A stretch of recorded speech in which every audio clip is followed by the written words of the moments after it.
अगर बात की जाए तो प्रीवियस सेशन में हमने डिस्कस किया था स्टोरेज टाइप्स को।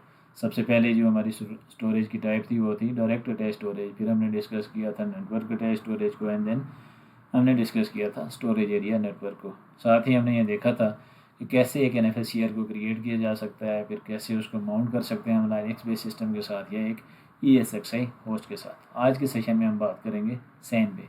सैन क्या है और इसको प्रैक्टिकली हम लैब इन्वायरमेंट के अंदर कैसे इम्प्लीमेंट कर सकते हैं। सो चलते हैं एक डायग्राम की तरफ और स्टोरेज की टाइप्स का एक ओवरव्यू फिर से कर लेते हैं ताकि हमें प्रैक्टिकली चीज़ों को समझने में आसानी हो। तो सबसे पहले स्टोरेज की जो टाइप हमने डिस्कस की थी वो थी direct attach storage. Direct attach storage में आपकी जो फिजिकल ड्राइव्स हैं वो डायरेक्टली कनेक्ट होती हैं आपके सिस्टम के साथ, लाइक आपके लैपटॉप, PCs एंड सर्वर्स भी हो सकते हैं।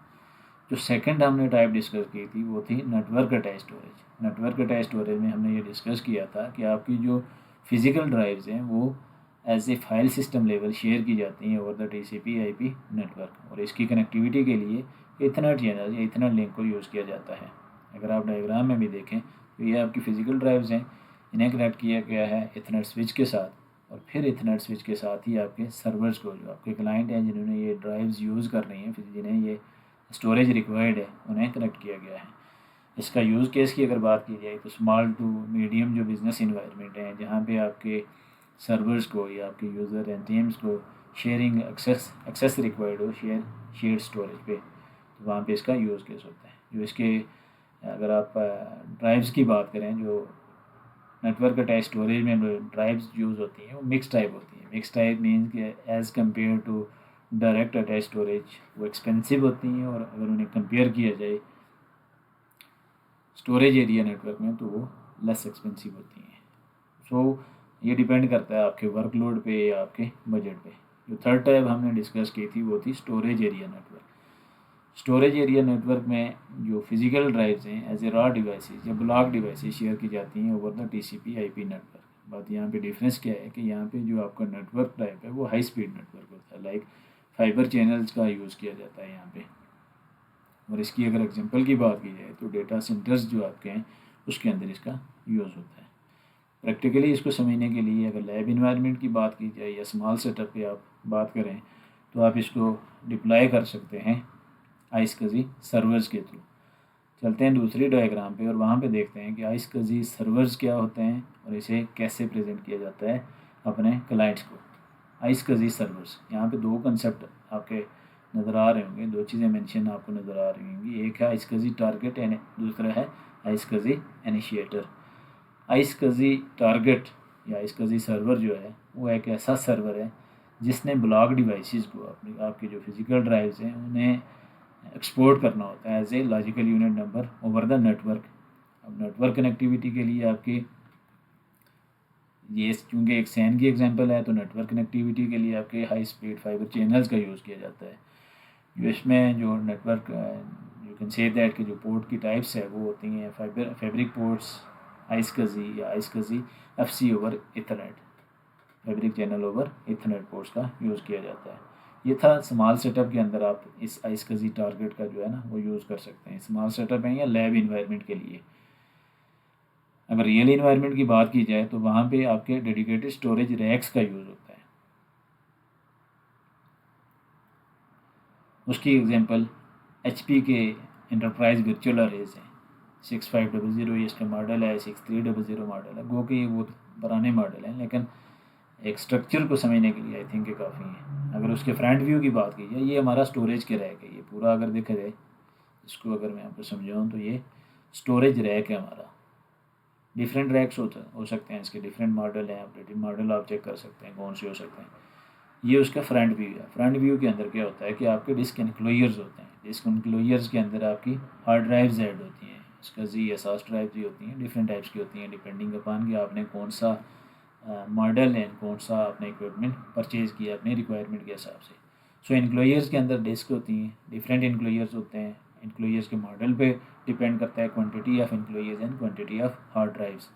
ये एनक्लोजर्स बिल्ट इन एक कनेक्टिविटी के थ्रू बैक जो इनका जो बैक सेटअप है, कैबिनेट का जो बैक सेटअप है उसके साथ कनेक्ट होते हैं।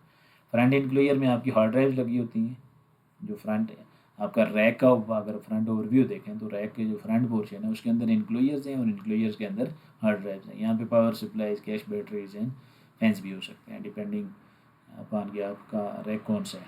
सो अगर उसके रियर व्यू की बात की जाए तो रियर व्यू में जो मल्टीपल कंपोनेंट्स होते हैं, लेकिन मेजर कंपोनेंट की क्योंकि हम कनेक्टिविटी की बात कर रहे हैं तो मेजर कंपोनेंट को देखा जाए तो यहाँ पे कंट्रोलर का इंक्लोजर का कंट्रोलर होता है। इस कंट्रोलर के अंदर डिफरेंट कार्ड्स डिफरेंट पर्पज़ के लिए होते हैं। अगर पोर्ट्स की बात की जाए कनेक्टिविटी पॉइंट ऑफ व्यू से तो 3 टाइप्स की पोर्ट्स हो सकती हैं। एफसी पोर्ट्स, फैब्रिक पोर्ट्स जिन्हें बोलते हैं, आइसकजी पोर्ट्स या एफसी ओवर ईथरनेट पोर्ट्स। तो ये आपका डेडिकेटेड स्टोरेज रैक आ गया जिसके अंदर इंक्लोजर के अंदर डिस्क। उसके रियर व्यू की बात की जाए तो उसकी बैक साइड पे different components for different purpose and major component connectivity point of view से देखा जाए तो वो इसका कंट्रोलर आ जाता है।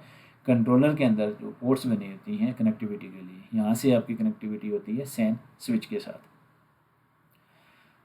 फिर सैन स्विच के साथ आप कनेक्टिविटी प्रोवाइड करते हैं अपने इनिशिएटर्स को, लाइक अपने सर्वर्स को, जिन्हें आपने ये स्टोरेज प्रोवाइड या प्रेजेंट करना होती है।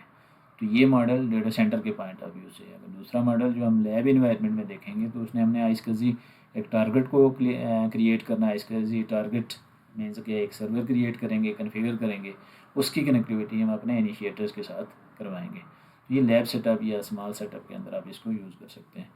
सो प्रैक्टिकल इन्वायरमेंट की तरफ, अगर प्रैक्टिकल की तरफ जाना है तो उसके लिए हम देखते हैं एक डायग्राम, वर्कफ्लो को समझ लेते हैं और फिर हम अपने वीएम्स पे चलेंगे अपने जो आज का प्रैक्टिकल है उसको परफॉर्म करने के लिए। इसमें अगर देखा जाए तो मेरे पास एक ESXi होस्ट है जिसको मैंने बेसिकली 2 प्रैक्टिकल्स करने हैं। सबसे पहला प्रैक्टिकल मेरा ये होगा कि मैंने एक आइसकजी टारगेट डिफाइन करना है, लाइनक्स बेस एक आइसकजी सर्वर को मैं कन्फिगर करूँगा और उस पर जो स्टोरेज होगी, फिजिकल ड्राइव होगी मेरे पास, उसको मैं प्रेजेंट करूँगा अपने लाइनक्स बेस्ड इनिशिएटर को।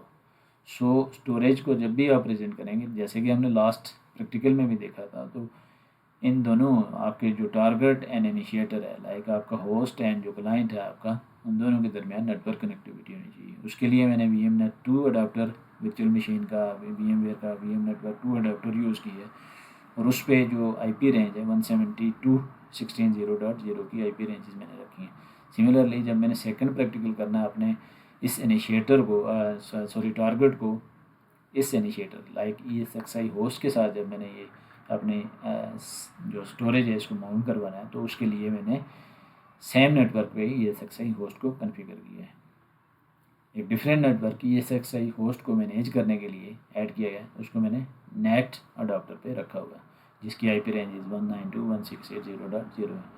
तो ये एक लैब का ओवरव्यू या यू कैन से दैट के फ्लो चार्ट आप कह सकते हैं कि वो है। जब भी आप अपनी प्रैक्टिकल लैब करें तो इस तरह का एक सेटअप बना लिया करें ताकि आपको चीज़ें समझने एंड एग्जीक्यूट करने में आसानी हो। सो चलते हैं अपने VMs पे। मेरे पास 2 सेंटोरस बेस वर्चुअल मशीन्स हैं। इनके नाम मैंने आइसकजी टारगेट एंड इनिशिएटर के साथ ही रख लिए हैं ताकि समझने में आसानी हो। लॉगिन करते हैं। अगर मैं आपको जो सबसे पहले ही आपकी प्रैक्टिकल की प्री रिक्विजिट है तो आपने अपनी VMs पे स्टैटिक IPs दे देनी है, इनके होस्ट नेम सेट कर लेने हैं। दोनों एक ही नेटवर्क के अंदर होने चाहिए ताकि आपका जो टारगेट एंड इनिशिएटर लाइक आपका जो आइसकजी सर्वर एंड जो क्लाइंट हैं वो आपस में पिंग हों और आप अपनी जो फिज़िकल जो ड्राइव है आपने जो प्रेजेंट करनी है वो प्रेजेंट कर सकें। अगर होस्ट नेम की बात की जाए तो मैंने होस्ट नेम इसका ऑलरेडी सेट कर चुका हूँ। होस्ट नेम कमांड चलाएंगे तो ये स्कजी होस्ट के नाम से मैंने इसका होस्ट नेम रखा है। अगर मैं इनिशिएटर पे आ जाऊँ, इसको लॉगिन करता हूँ,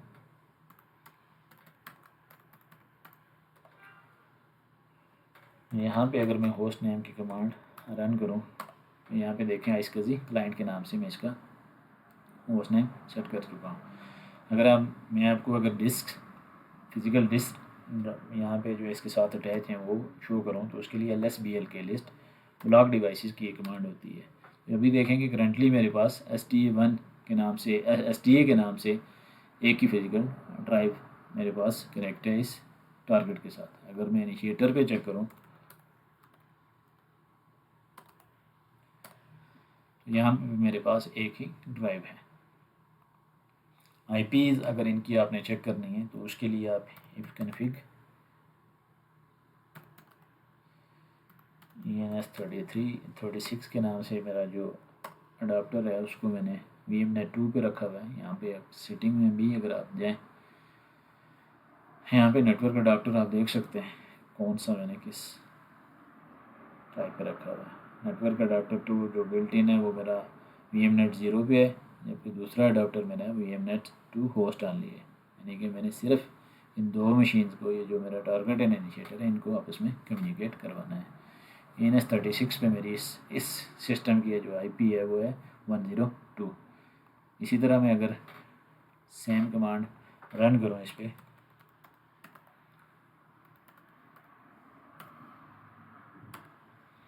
103 के नाम से मेरी जो IP है इनिशिएटर की वो है 172.16.0.103। होस्ट नेम सेट कर लिया, IP स्टैटिक दे दी।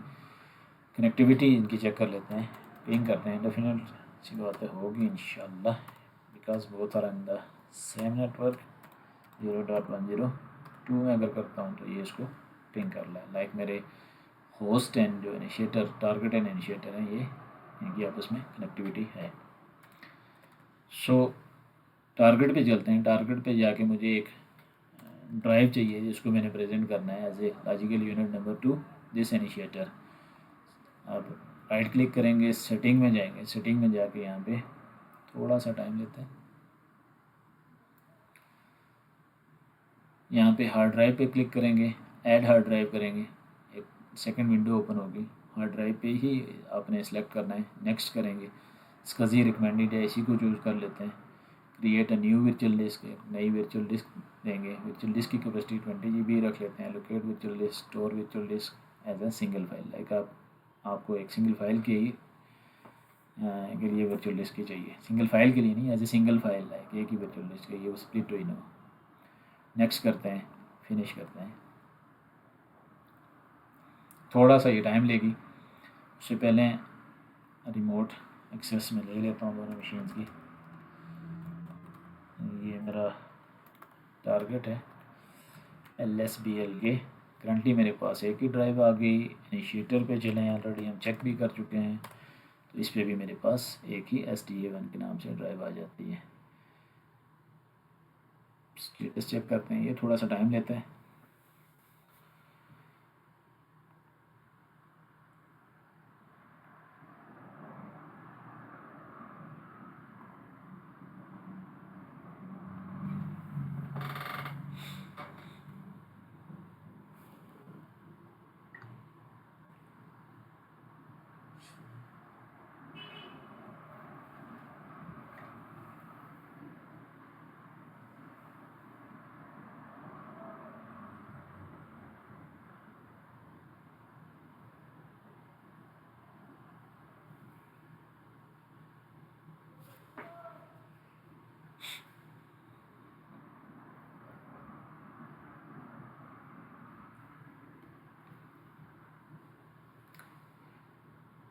यहाँ पे ड्राइव ऐड करने का जो एक मकसद है, मैं इसको पहले भी करके रख सकता था, लेकिन मकसद है जैसे ही ये ड्राइव ऐड हो जाती है, मैंने आपको एक स्पेशल कमांड आपको शो करवानी है, जिससे जो बड़ी यूज़फुल है।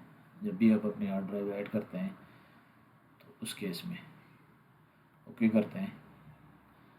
अभी अगर इसकी सेटिंग में चेक करूँ, एक पॉइंट जो कमांड में आपको दिखाना चाह रहा था उसके बारे में बात करते हैं। उससे पहले एक पॉइंट नोट कर लें। यहाँ पे अगर सेटिंग इसकी ओपन होती है तो यहाँ पे देखें मेरे पास 20 GB की हार्ड ड्राइव शो हो गई है इसकी सेटिंग में। अब अगर मैं टर्मिनल पे जाऊँ और ये लिस्ट ब्लॉक डिवाइसेस की कमांड चलाऊँ तो ये देखें मेरे पास अभी तक एक ही ड्राइव आ रही है, दूसरी ड्राइव मेरे पास शो नहीं। सो लिनक्स में आप जब भी ये चाहते हैं कि आप ड्राइव ऐड करें और आप सिस्टम को रीबूट ना करें, वो ड्राइव आपकी विजिबल हो जाए, उस केस में आपको एक कमांड रन करनी पड़ती है। वीडियो की डिस्क्रिप्शन में मैं ऐड भी कर दूंगा। ये कमांड रन करने के बाद अभी आप देखें LSBL के करके देखें तो ये देखें मेरे पास SDB के नाम से एक रॉ डिस्क ऐड शो होगी। इससे पहले इसकी आउटपुट, लास्ट आउटपुट में देखें यहाँ पे तो वो ये शो नहीं थी हो रही। तो ये एक कमांड है इको के नाम से जो आपकी जो फिज़िकल ड्राइव्स हैं उनको दोबारा से स्कैन करके आपके होस्ट के अंदर जो भी अटैच वर्चुअल या फिज़िकल जो भी हैं उसको वो विजिबल करवा लेता है। सो टारगेट के लिए जो रिक्वायरमेंट थी हमारी, होस्ट नेम सेट होना चाहिए, आईपी होनी चाहिए, टारगेट एंड इनिशिएटर पिंग करने चाहिए। उसके बाद हम करते हैं पैकेज इंस्टॉल। सो कोई भी पैकेज मैनेजर यूज़ कर सकते हैं डिपेंडिंग अपॉन कि आप कौन सा जो फैमिली है या वेरिएंट है लाइनिक्स का वो यूज़ कर रहे हैं। सेंटोस यूज़ कर रहे हैं तो यम, RHEL यूज़ कर रहे हैं तो DNF एंड यम हो सकता है। उबंटू है तो APT, Ubuntu and Kali both के केस में आप APT इंस्टॉल की कमांड चला सकते हैं। APT इंस्टॉल जो पैकेज का नाम है वो है टारगेट CLI-Y कर देते हैं। इसके लिए आपकी लोकल यम रिपोजिटरीज जो हैं वो इनेबल होनी चाहिए जो भी पैकेज इंस्टॉल करेंगे।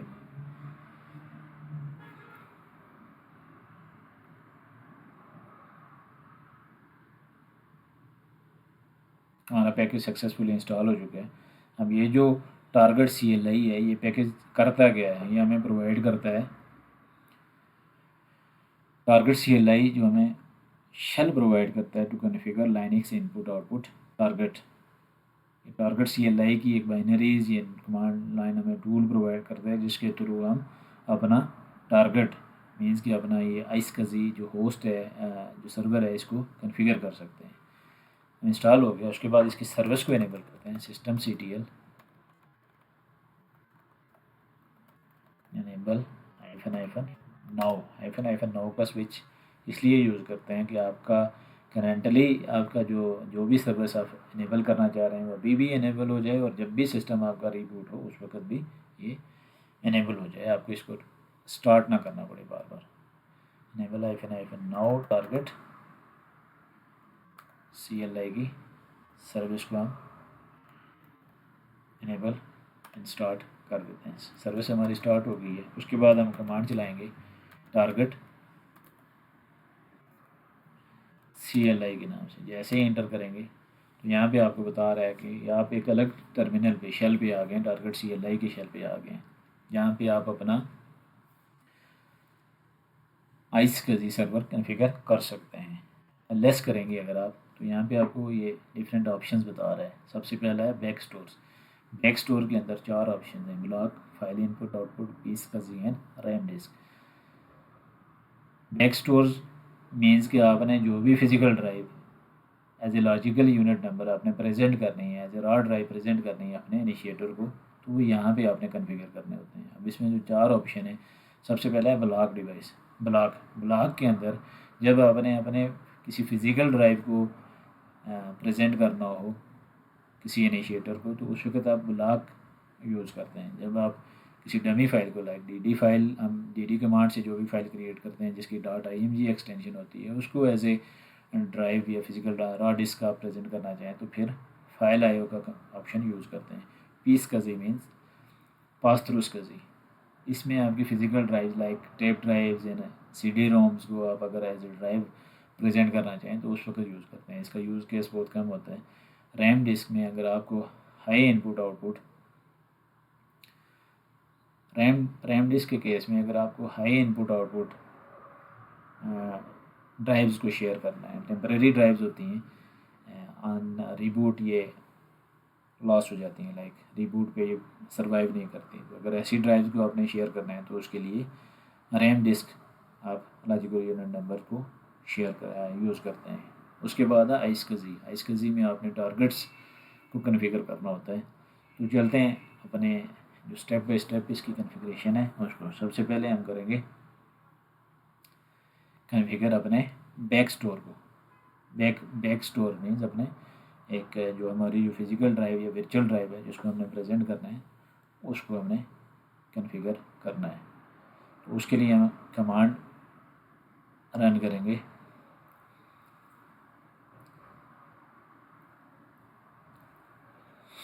यहाँ पे। मैं आपको वापस अगर अपने टर्मिनल पे लेके जाऊँ, वर्चुअल मशीन पे चलते हैं, एक चीज़ को कंफर्म कर लेते हैं। ड्राइव का नेम, जिस भी फिजिकल ड्राइव को हमने या वर्चुअल ड्राइव को हमने यूज़ करना है उसका नेमिंग। डेव SDB डिवाइस हमारी जो है SDB ही है, कंफर्म कर लेते हैं LSBL की। तो ये जो SDB है इस फिज़िकल ड्राइव को 20 GB की मेरे पास ड्राइव है, आपके पास किसी भी कैपेसिटी की हो सकती है फिज़िकल इन्वायरमेंट के अंदर। सो इस ड्राइव का ये नाम कंफर्म होना चाहिए। बैक स्टोर कन्फिगर करने के लिए कौन सी कमांड हम चलाएंगे? बैक स्टोर कन्फिगर किस ऑप्शन के अंदर या किस पॉइंट के अंदर होते हैं? वो बैक स्टोर के ही अंदर होंगे।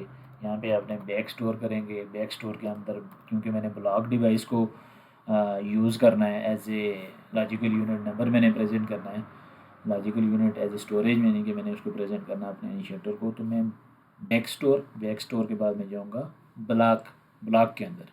फिर उसके बाद हम कमांड चलाएंगे क्रिएट क्या करना है, यहाँ पे आपने उस बैक स्टोर का नाम देना है। मैं रख लेता हूँ बैक स्टोर 1 नेम, और फिर हम उस डिवाइस का नाम देंगे, फिजिकल डिवाइस का नाम देंगे जो हमने प्रेजेंट करनी है, SDB फिजिकल ड्राइव जो मैंने प्रेजेंट करनी है। एंटर करेंगे। अब अगर यहाँ पे आप लेस करें तो पहले की अगर आउटपुट में आप कंपेयर करें तो ये ब्लॉक के अंदर कोई भी ऑप्शन नहीं था हमारे पास आगे, मतलब ये सिर्फ एक ऑप्शन को बता रही थी। अभी आपका बैक स्टोर उसके अंदर बन गया। किस नाम से बना है? बैक स्टोर 1 के नाम से हमने बनाया है। कौन सी डिवाइस से बनाया है? डेव SDB डिवाइस से हमने बनाया है। कैपेसिटी उसकी कितनी है? 20। अब जो नेक्स्ट स्टेप है हमारा वो हमने iSCSI टारगेट क्रिएट करना है। iSCSI टारगेट हम यहाँ पे क्रिएट करेंगे। उसके लिए हम कमांड चलाएंगे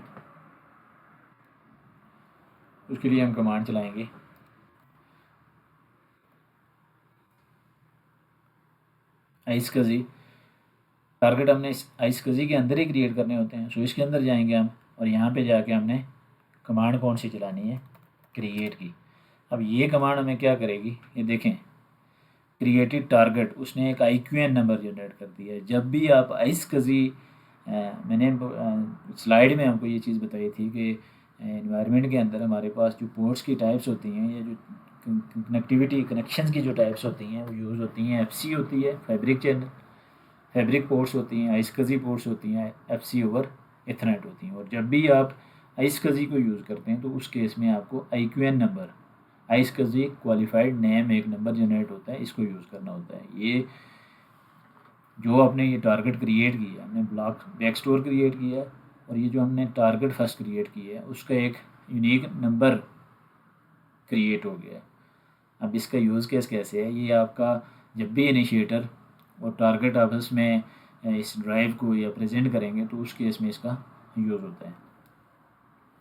अगर मैं आपको फिर से एलएस करके बताऊं तो ये देखें, बैक स्टोर क्रिएट किया ब्लॉक के अंदर हमारा बैक स्टोर 01 आ गया। डिवाइस थी डेव SDB और 20 GB उसकी कैपेसिटी थी। फिर हमने टारगेट जनरेट किया, हमने टारगेट क्रिएट किया iSCSI टारगेट। उसने इस डिवाइस के लिए, इस टारगेट के लिए एक IQN नंबर जनरेट कर दिया है। और उसके बाद अगर देखें आपको तो यहाँ पे TPG1 के नाम से एक ऑप्शन आएगा, टारगेट पोर्टल ग्रुप 1 के नाम से। ये बाय डिफ़ॉल्ट क्रिएट हो जाता है। टारगेट पोर्टल ग्रुप बेसिकली होता क्या है? ये एक ऐसा यू कैन से दैट की कंटेनर है जिसके अंदर आपको डिफरेंट ऑप्शंस प्रोवाइड किए जाते हैं। लाइक ये इसके अंदर एक ऐसी यू कैन से दैट के इसका पर्पज़ ये होता है कि आप अपने ये जो टारगेट है, ये जो अपना एक जो बैक स्टोर है जो जिसको आप प्रेजेंट करेंगे इनिशिएटर को, तो वो कैसे इसको यूज़ कर सकता है, उसकी परमिशंस क्या होंगी, कौन सा आपने लॉजिकल यूनिट नंबर आपने प्रेजेंट करना है, कौन से पोर्टल्स मीन्स कि कौन से जो आपके इंटरफेसेस हैं वो इस जो टारगेट है iSCSI जो होस्ट है उसको यूज़ कर सकते हैं। जो iSCSI की जो डिफ़ॉल्ट पोर्ट है वो 3260 होती है। होपफुली आपको ये चीज़ समझ आ गई होगी। iSCSI टारगेट क्या करता है? ये एक new iSCSI target under iSCSI create करता है। उसके बाद ये करता है कि assign it a unique IQN number, iSCSI qualified unique name ये क्रिएट करता है। इनिशियलाइज करता है टारगेट पोर्टल ग्रुप्स को। बाय डिफ़ॉल्ट TPG1 के नाम से वो क्रिएट होता है, जिसके अंदर आपको ऑप्शंस होते हैं कि आप ACLs कॉन्फ़िगर कर सकें। ACLs मीन्स कि आप आपका जो इनिशिएटर है वो कौन सी परमिशंस के थ्रू या कौन से इनिशिएटर को आप ये जो आपका टारगेट है, जो आपका लॉजिकल यूनिट नंबर होगा या स्टोरेज होगी, उसको आप प्रेजेंट कर सकते हैं। लॉजिकल यूनिट नंबर्स, ये जो लर्न्स की जो टर्म्स है, मीन्स लॉजिकल यूनिट नंबर, ये कौन सा जो स्टोरेज है आपके पास वो से हो सकते हैं, कौन सा स्टोरेज कौन से होस्ट को प्रेजेंट कर रहे हैं। एंड पोर्टल मीन्स के लिसन ऑन ऑल इंटरफेसेस। ये 0 0 का मतलब है कि सारे इंटरफेसेस पे, जितने भी इंटरफेसेस हैं वो इस पर लिसन कर सकता है आपका इनिशिएटर, आपका इसका जी टारगेट। जो उसके बाद जो हमारा स्टेप आ जाता है वो होता है कि आपने ये जो डिवाइस क्रिएट कर ली है, जो जो बैक स्टोर हमने क्रिएट कर ली है, इसको एक्सपोज करना होता है इनिशिएटर के लिए। उससे पहले हमें एक चीज़ की ज़रूरत होती है, हमने पैकेज इंस्टॉल करने होते हैं। कौन से? अपने इनिशिएटर पे। अब इनिशिएटर पे भी सेम रिक्वायरमेंट है, लाइक आपने उसका होस्ट नेम सेट कर लिया, आपका इनिशिएटर पिंग करना चाहिए आपके टारगेट को, दोनों एक ही नेटवर्क के अंदर हों, और उसके बाद आपने इस पर पैकेज इंस्टॉल करने होते हैं। पैकेज कौन से हैं वो देख लेते हैं।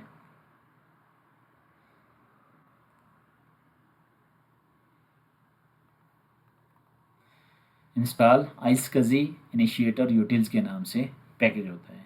ये पैकेज आपको क्या फैसिलिटी प्रोवाइड करता है?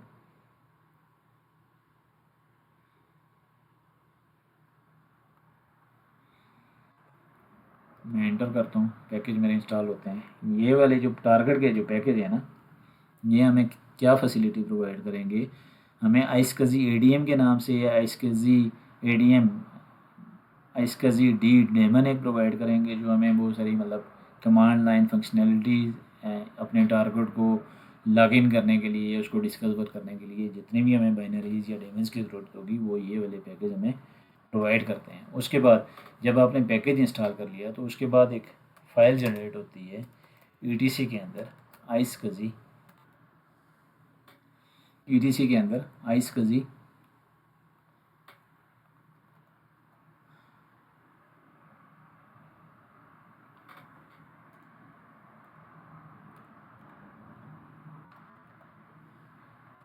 इसमें अब ये जनरेट करता है आईक्यूएन नंबर इस इनिशिएटर के लिए।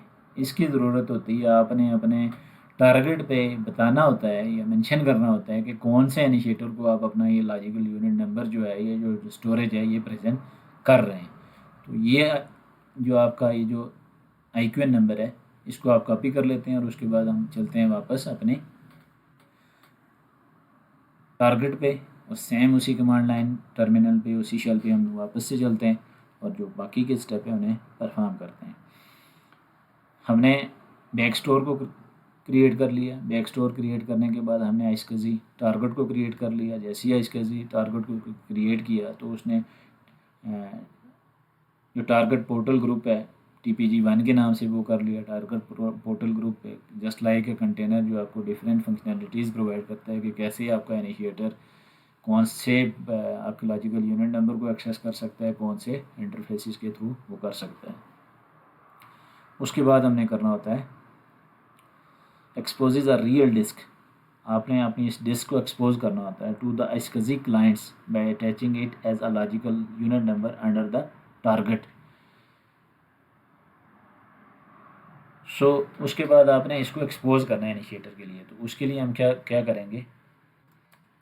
आइसकजी के अंदर जो हमारा आईक्यूएन नंबर जनरेट हुआ है उसको,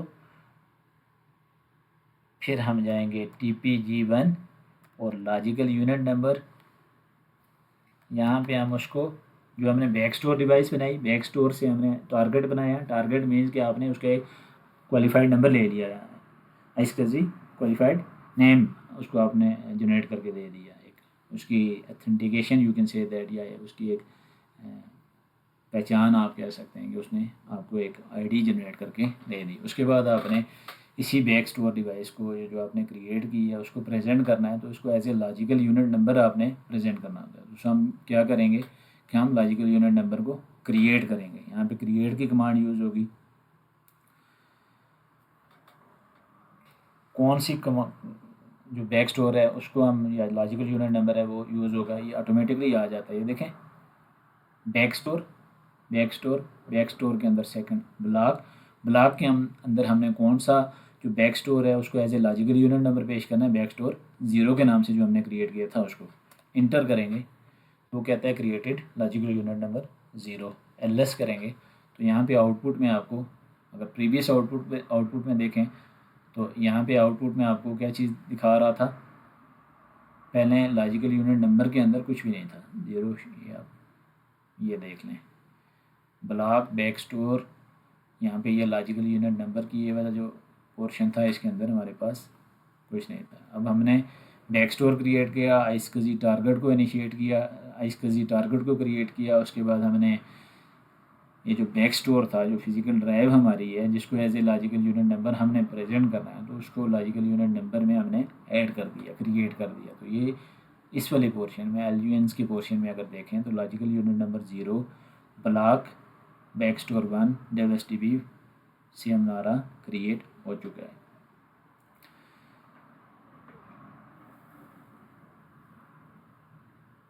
उसके बाद हमने क्या करना है कि स्पेसिफिक इनिशिएटर को, जिस भी इनिशिएटर को हमने इस बैक स्टोर पे या इस लॉजिकल यूनिट नंबर पे जो हमने बनाए हैं, जो फिजिकल ड्राइव हमने प्रेजेंट करनी है अपने इनिशिएटर्स को, उस पे एक्सेस देनी है, तो उसको यहाँ पे हमने ऐड करना है, हमने मेंशन करना है कि कौन से हमने जो हमारा जो इनिशिएटर है, जो हमारा क्लाइंट है, कौन से क्लाइंट को हमने इस बैक स्टोर के ऊपर, इस लॉजिकल यूनिट नंबर के ऊपर, या जो फिजिकल जो हमारी ड्राइव है उसके ऊपर एक्सेस प्रोवाइड करनी है, किसके साथ हमने शेयर करना है। तो उसके लिए हम कमांड चलाएंगे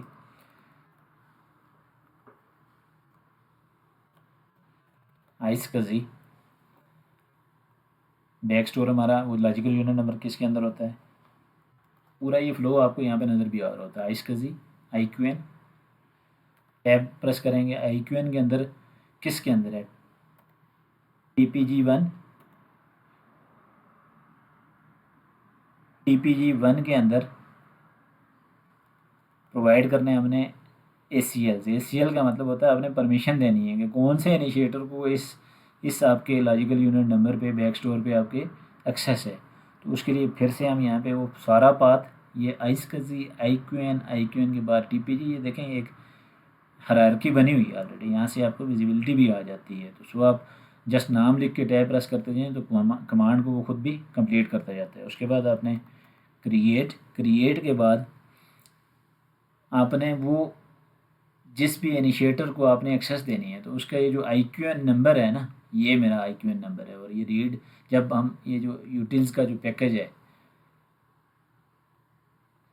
ये यूटिल्स का जो पैकेज हमने इंस्टॉल किया था, आइसकजी इनिशिएटर यूटिल्स का जो पैकेज इंस्टॉल किया था, उसके बाद ऑटोमेटिकली वो क्रिएट हो जाता है आपकी ETC के अंदर। एक ETC डायरेक्टरी है, उसके अंदर आइसकजी, और आइसकजी के अंदर इनिशिएटर नेम डॉट आइसकजी के नाम से एक फ़ाइल बनती है, उसको आप रीड करेंगे तो उसके अंदर ये ऑटोमेटिकली क्रिएट हो जाता है जब भी आप पैकेज इंस्टॉल करते हैं।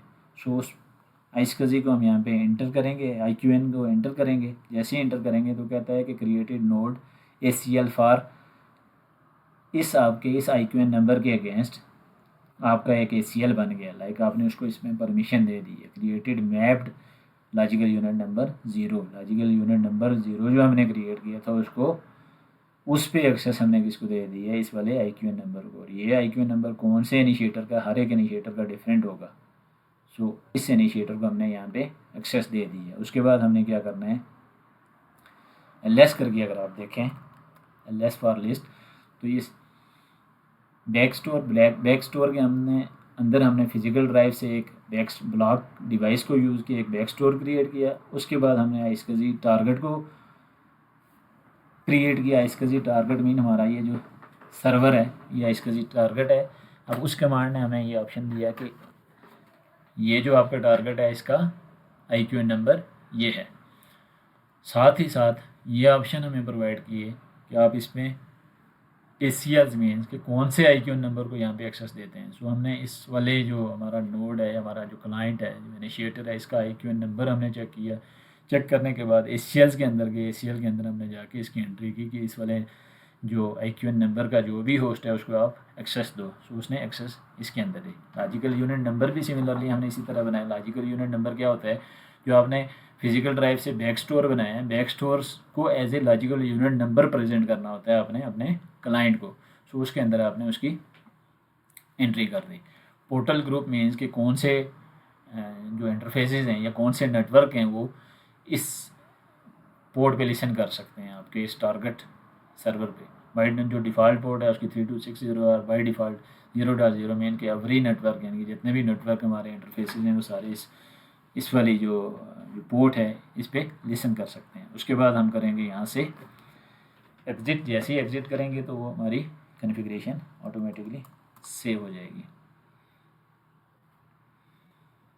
एग्ज़िट किया तो वो कह रहा है कि कॉन्फ़िगरेशन सेव्ड। आपकी ये जो कॉन्फ़िगरेशन है इस वाली जो इस लोकेशन पे .json फाइल के नाम से, जिसकी एक फ़ाइल सेव config .json के नाम से एक फ़ाइल बनी है, उसके अंदर हमारी सारी कॉन्फ़िगरेशन सेव हो गई है। अगर आपकी फ़ाइल वाल चल रही है तो उस केस में आपने क्या करना है, ये जो पोर्ट है जो iSCSI टारगेट की जो पोर्ट है उसको आपने फायरवॉल रूल के अंदर ऐड systemctl स्टेटस की अगर कमांड चलाएं सर्विस कौन सी है फायरवॉल डी, तो ये फायरवॉल मेरी एक्टिव है। मैं ऐड कर लेता हूँ अपनी जो iSCSI टारगेट की जो पोर्ट है 3260 इसको ऐड कर लेता हूँ। फायरवॉल को रीलोड करेंगे। अगर आप देखना चाहते हैं इसकी सेटिंग को, फायरवॉल -cmd -list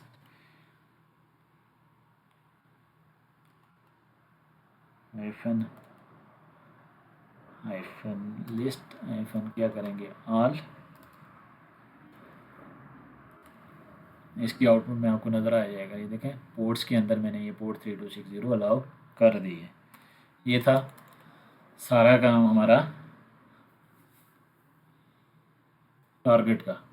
लाइक हमने iSCSI सर्वर को कॉन्फ़िगर कर लिया। सबसे पहले हमने एक हार्ड ड्राइव ऐड की, फिर वर्चुअल ड्राइव ऐड की, उसको हमने विजिबल करवाया अपने इस सिस्टम पे। फिर उसके बाद हमने टारगेट CLI का पैकेज इंस्टॉल किया।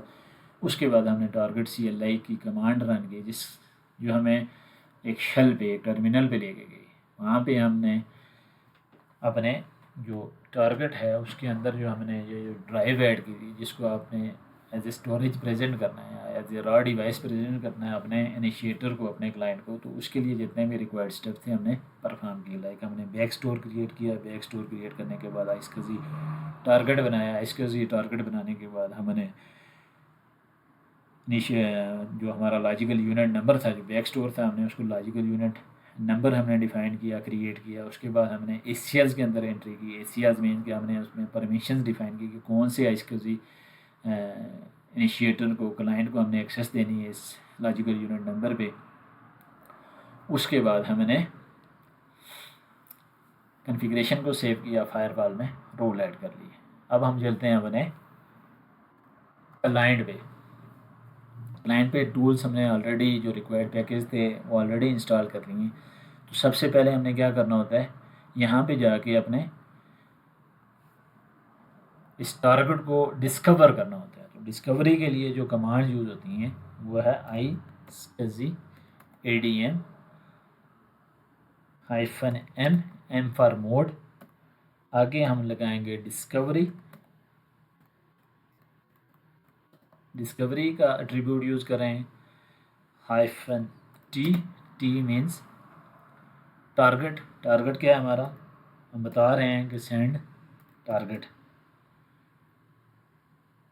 टारगेट्स एट्रीब्यूट यूज़ करेंगे। -p पोर्ट ग्रुप, लाइक कौन सी नेटवर्क से आपने या कौन से आपने टारगेट से इसको सर्च करना है। 172 हमारे जो टारगेट है, हमारा जो सर्वर है iSCSI उसकी IP 172.16.0.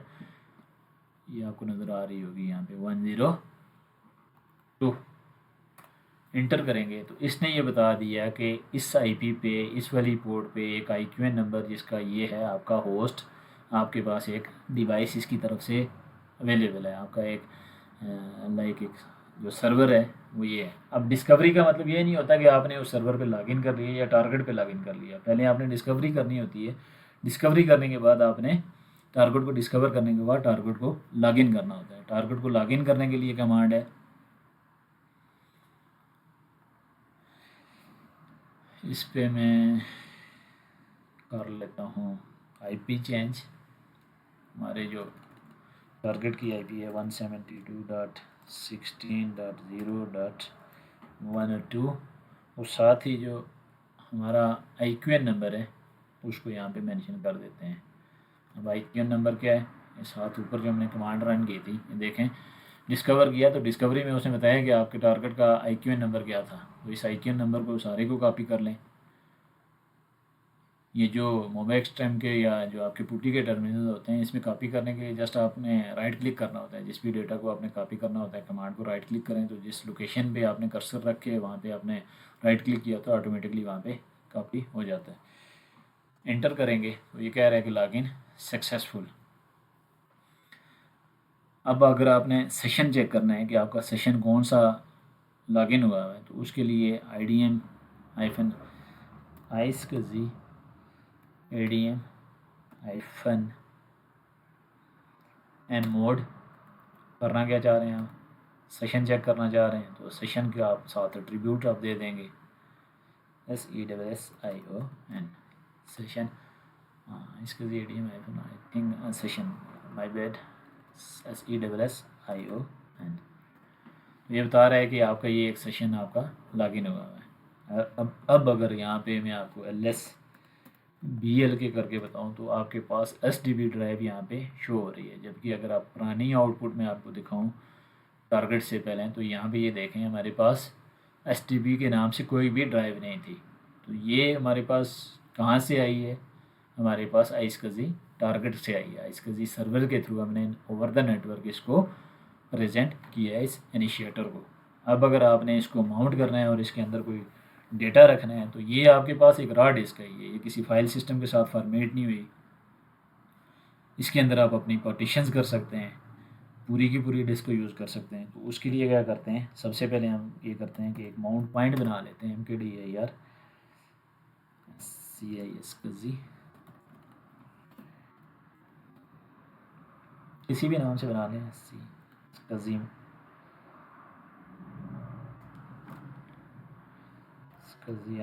_माउंट के नाम से मैं बना लेता हूँ। इंटर कर दें, माय बैड, इसको पी ख़त्म कर लेते हैं ना, RF कर लेता हूँ। इस वाले जो ड्राइव है डायरेक्टरी है इसको डिलीट कर लेता हूँ। उसके बाद आपने माउंट करने के लिए क्या होता है कि आपकी ये जो ड्राइव है ये किसी फाइल सिस्टम के साथ फॉर्मेट होनी चाहिए। तो उसके लिए आप क्या कर सकते हैं,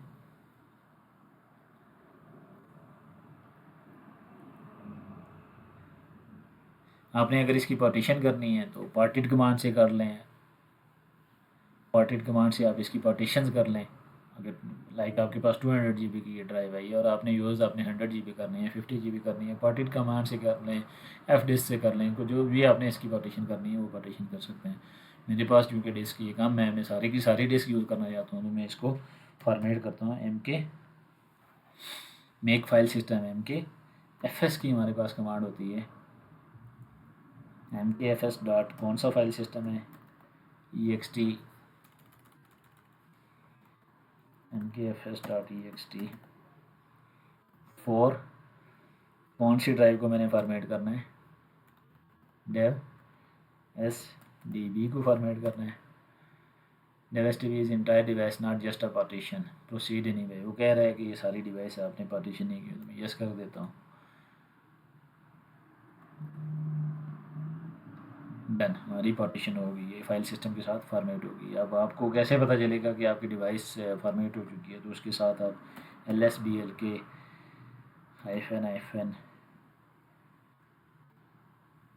-, output is equal to UUID और डिवाइस का नाम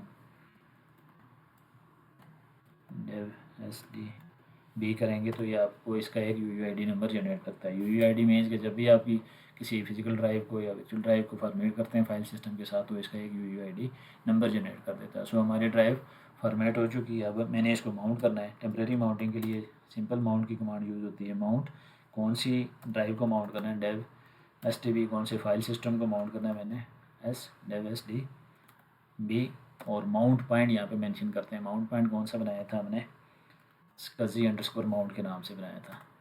इंटर करेंगे df-h की disfree-h, h means human readable command चलाएंगे तो आपको ये देखें dev stb के ना की जो फिज़िकल ड्राइव है, वर्चुअल ड्राइव है हमारे पास, फाइल सिस्टम है, इसे फाइल सिस्टम के नाम से बोला जाता है।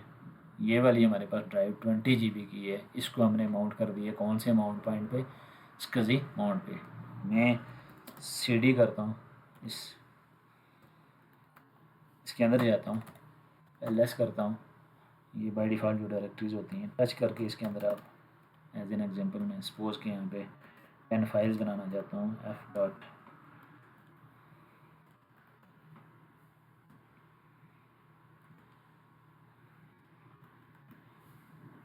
txt ls करेंगे तो ये देखें इसके अंदर हमारे पास डेटा भी आ रहा है। du-sh फ्री की कमांड होती है, स्टेरिक मीन सारा, तो ये बता रहा है कि आपके डिस्क का जो जितनी भी फाइल्स हैं उनका साइज़ क्या है। सो ये था कि आप कैसे एक आइसकजी टारगेट को क्रिएट कर सकते हैं और कैसे उसको इनिशिएटर के साथ आप प्रेजेंट कर सकते हैं या माउंट कर सकते हैं। अनमाउंट करने के लिए इस माउंट पॉइंट से आप बाहर आएंगे, यू माउंट की कमांड चलाएंगे। कमांड मेरी कौन सी होगी, यू माउंट, कौन सी माउंट पॉइंट को मैंने अनमाउंट करना है, स्कजी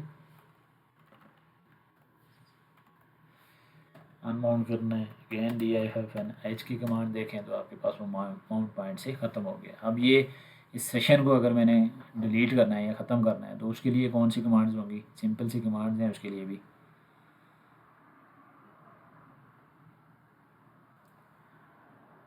सेशन चेक करने के लिए हमने देखा था कि आइसकजी ADM-M का स्विच यूज़ करके सेशन का बताया था, तो ये बता रहा है ये सेशन है। तो आपने अगर इस सेशन को ख़त्म करना है तो उसके लिए सबसे पहले आप सेशन रिमूव करेंगे, उसके बाद फिर आपने वो जो आपने टारगेट को डिस्कवर किया है, अगर उसकी डिस्कवरी को ख़त्म करना है तो आप उसको डिलीट कर सकेंगे। तो सेशन ख़त्म करने के लिए क्या है कि जो सेशन आपने क्रिएट किया हुआ है उसको आप डिलीट कर दें। तो उसको डिलीट करने के लिए कौन सी कमांड होगी, आइसकजी ADM-node-t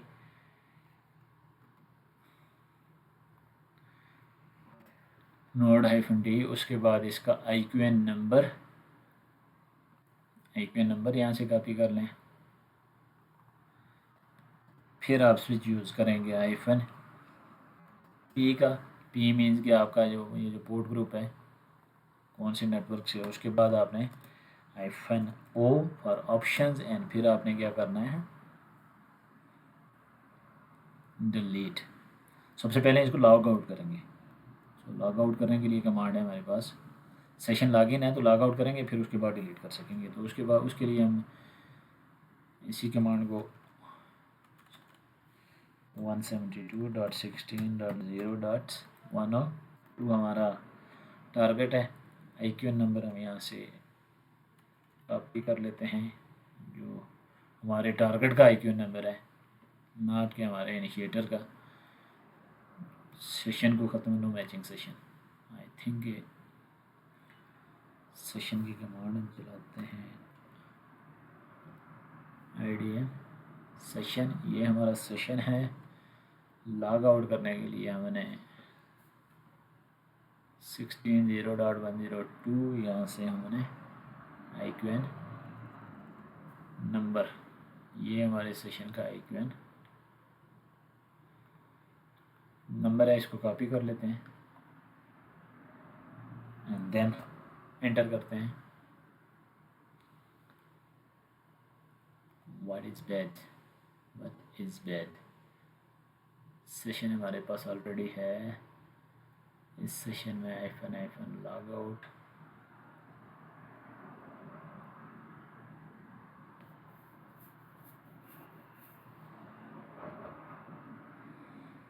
इसका ADM-node-t IQN 2026।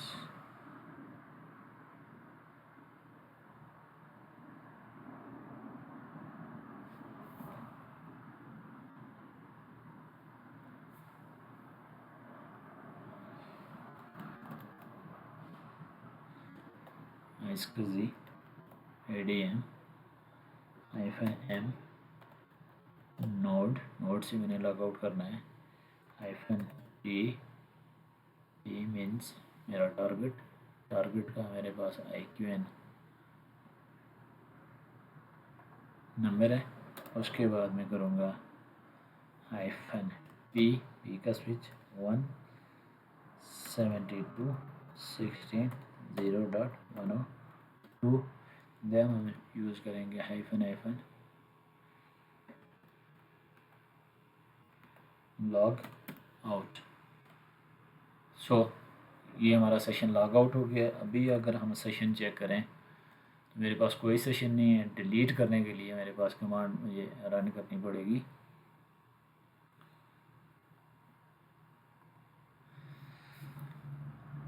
यहाँ पे हम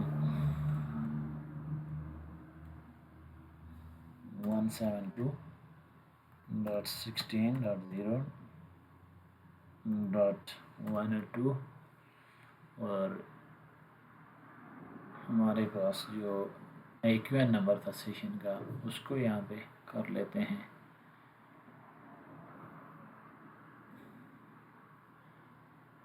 ये हमारा टारगेट का सेशन IQN नंबर था, इसको एंटर करेंगे तो ये हमारे पास ये फाइल डिलीट हो चुकी है। ये फाइल बेसिकली सेव कौन सी लोकेशन पे होती है, जब भी आप सेशन को डिस्कवर करते हैं और उसके बाद उसको लॉगिन करते हैं तो ETC के अंदर iscsi के अंदर ETC iscsi और इसके अंदर नोड के नाम से एक फ़ाइल हमारे पास बन जाती है। अगर मैं इसको ऐड कर रहा हूँ तो क्या आपके पास कोई फाइल नहीं है, मीन्स हमारा सेशन लॉग आउट हो चुका और इसकी एंट्री डिलीट हो चुकी है। ये था कि कैसे आप अपने जो इनिशिएटर है इसको अपने टारगेट को इनिशिएटर पर डिस्कवर कर सकते हैं, उसको कैसे माउंट कर सकते हैं और उसको कैसे यूज़ कर सकते हैं। अभी अगर मैं LSBL के आपको कमांड रन करके दिखाऊं तो ये मेरे पास सिर्फ वही जो डिफ़ॉल्ट मेरे पास ड्राइव थी उसी को शो कर रहा है। STB ड्राइव मेरे पास शो नहीं कर रहा।